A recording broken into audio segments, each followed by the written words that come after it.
we shall continue to circulate here. But yeah, Sue Montgomery in particular is guilty of helping Unitarian Universalists keep their clergy abuse problems out of the news and keep their cover-up and denial of clergy abuse out of the news.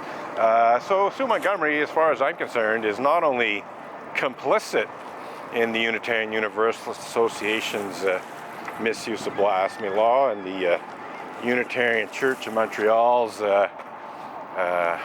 misuse of Section 176.3 of the Canadian Criminal Code to try and shut down my protest. She is aiding and abetting Unitarian Universalist cover-up and denial of all forms of clergy misconduct.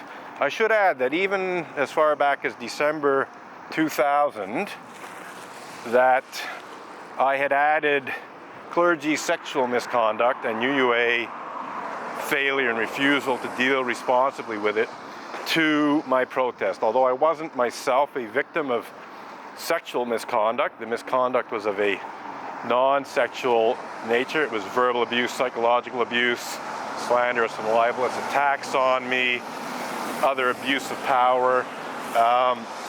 In trying to get some justice, I was in contact with various advocates for clergy misconduct victims, including Reverend Deborah Pope Lance, who's a well-known advocate for victims of clergy sexual misconduct, and Reverend Deborah Pope Lance and other advocates, were telling me that, really awful things had happened. You were a member here before? Yes, I got kicked out for complaining about problems. Who kicked you out? The whole congregation. They had a special meeting and voted to kick me out. So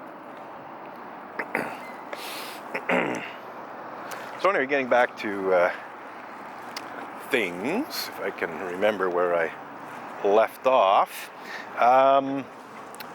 after being distracted here. Let's see, where were we? Just a second, it's coming back, I'm sure. But we got some more people coming this way, so.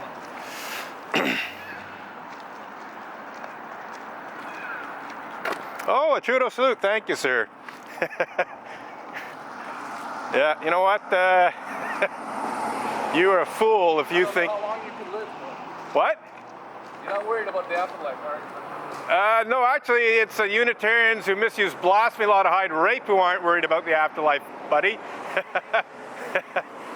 This guy's saying that I should be worried about the afterlife for... so we're just going to drop what we were saying there, because I think we covered it pretty extensively anyway. So this guy gives me the finger. It may not have shown up in the video, but as he's approaching me, he shows me his middle finger of his left hand, if I remember correctly, which we call a Trudeau salute up here in Canada. And, so I, remark about that. And so he turns around and he makes a comment, he didn't quite say burn in hell, but that was sort of the upshot of what he was saying, that I'm going to run into trouble in the afterlife for protesting outside the Unitarian Church of Montreal. Well, gee, if he paid attention to what I was protesting against, he might actually realize that God actually approves of this protest. I'm not saying God does approve of this protest. I don't know one way or the other with any absolute certainty that the creator of the universe approves of my protest, but I think chances are pretty good that God does agree that the issues I'm protesting against are in fact serious injustices. Certainly, the whole issue of trying to use Canada's anti-blasphemy law to hide such despicable crimes as pedophilia and rape committed by certain Unitarian Universalist ministers is just an outrageous misuse of blasphemy law. I can't imagine that God is very impressed with the fact that atheist Unitarian Universalists, specifically UUA President Reverend Dr. Peter Morales and UUA Executive Vice President Kathleen K. Montgomery thought it would be a good idea to use Canada's blasphemy law in an effort to intimidate me into removing blog posts that tell the truth about Unitarian Universalist pedophiles and rapists. God knows just how immoral that is. God knows just how unethical that is. God knows just how borderline criminal that is. God knows how batshit crazy that is, quite frankly. And God also knows that Unitarian Universalists have a centuries-old tradition of opposing blasphemy laws because they found themselves being prosecuted under blasphemy laws for their heretical positions on Christian theology. Unitarians were prosecuted under blasphemy laws for denying the doctrine of the Trinity and other alleged or actual heresy. Universalists were prosecuted under blasphemy laws for preaching universal salvation. I guess this guy who thinks I'm going to have trouble in the afterlife, he obviously doesn't believe in universal salvation, I guess. He expects me to be punished for protesting outside the Unitarian Church of Montreal. This guy's basically a willfully ignorant fool, because if he bothered to engage in what Unitarian Universalists call a free and responsible search for truth and meaning of my picket signs and what I'm protesting, he would realize that my protest is entirely legitimate, that I'm protesting against some very serious injustices and abuses, and amongst other things, I'm protesting against anti-religious, behavior on the part of atheist Unitarian Universalists. I'm actually defending God-believing people against the intolerance and bigotry of atheist Unitarian Universalists. I'm defending myself, obviously, but I'm also defending other people in exposing and denouncing the anti-religious intolerance and bigotry that I and numerous other people have been subjected to by bigoted atheist Unitarian Universalists. And believe me, I am by no means the only person who's faced the anti-religious intolerance and bigotry of atheist Unitarians. It's you hear about it quite regularly.